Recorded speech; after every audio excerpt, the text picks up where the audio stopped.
part 2 of the 20th chapter, The Different Degrees of Glory, from the book Beyond Mortal Boundaries. There are saints and there are sinners, and there are rewards, and there are promises, and there are judgments and condemnations. And he and she who denies these conditions denies his and her own intelligence and the wisdom and the truth of Prime Creator. If one can prove that any child who refuses to abide by the laws of learning can receive a degree of higher qualifications, then that one only proves that all efforts are wasted and in vain. All love is non-existent or squandered, and all promises and rewards are a lie and worthless. Rewards must be earned, else they cannot be utilized, for they would be of no value. Even as one puts new information into his and her mind by the exerted effort of application, so one implants virtues and divine qualifications into his and her own being by the continual effort and desire of his soul. All rewards must be earned, and in the earning, one grows into a person of quality and honor and majesty and renown. Power can only be entrusted to those who master the utilization of it in a concentrated control of emotions and thoughts as they grow or evolve into perfection.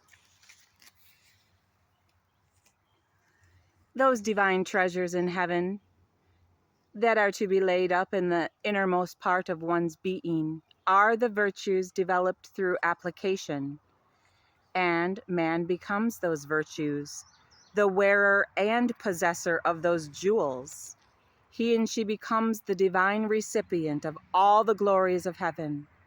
He and she becomes divine because he and she has earned divinity, and in no other way can it be given or received. If such jewels of divine perfection were given to the wicked, they could not appreciate them or utilize them. They would trample them under their feet and again turn to rend the giver. And after they had been cleansed and glorified, they would still be themselves and would fulfill fully the parable of Christ, returning like dogs to their vomit, or like swine to their wallow. Do not cast your pearls before swine,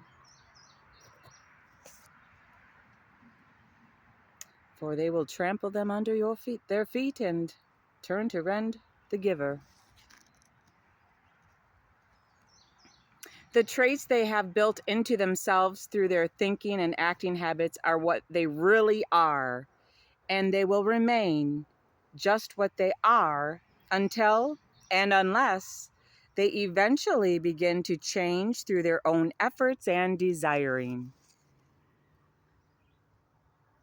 Come unto me, all who labor, or who are struggling to overcome mortality, and I will give you rest. That is the fullness of my glory. Take my yoke upon you, for my yoke is easy, for it is love, and my burden is light, even the great light of eternal glory. Even in this, only those who are desirous and who are laboring are invited to partake of the glorious blessings Christ is so freely offering to the world. Only those who labor or who are working to achieve can possibly receive or appreciate such glorious rewards. They must be earned. This is the everlasting law of eternity. There is a law irrevocably decreed in heaven before the foundations of the world, upon that all blessings are predicated, and when one receives any blessing from Prime Creator, it must be upon obedience to that law, upon that it is predicated. So is the irrevocable eternal law of Prime Creator, and Prime Creator changes not. Neither does Prime Creator change Prime Creator's laws to conform to some mortal's sinful hope or mere say-so. And Prime Creator gave Prime Creator's word before the foundations of the world that that law would govern the rewards given upon this earth, as long as this earth would stand. And Prime Creator gave Prime Creator's word that that law was irrevocable. Even Prime Creator could not change it because Prime Creator had given Prime Creator's word. And certainly no man's erroneous beliefs can make the least difference in this eternal truth, either of its fulfilling or of its rejection. It stands with the absolute promise of Prime Creator backing it up. And only by the living of the laws upon that the blessings are predicated can they possibly be received. So has God spoken, and so have I been commanded to testify. And this will complete chapter 20, the different degrees of glory, from the book Beyond Mortal Boundaries. Thank you. I love you all. Today is the 4th of July, 2024. One day, when you see no more chemtrails in the sky, you will know we made it. I love you and never say goodbye. Bama P. See you in this lifetime and the next.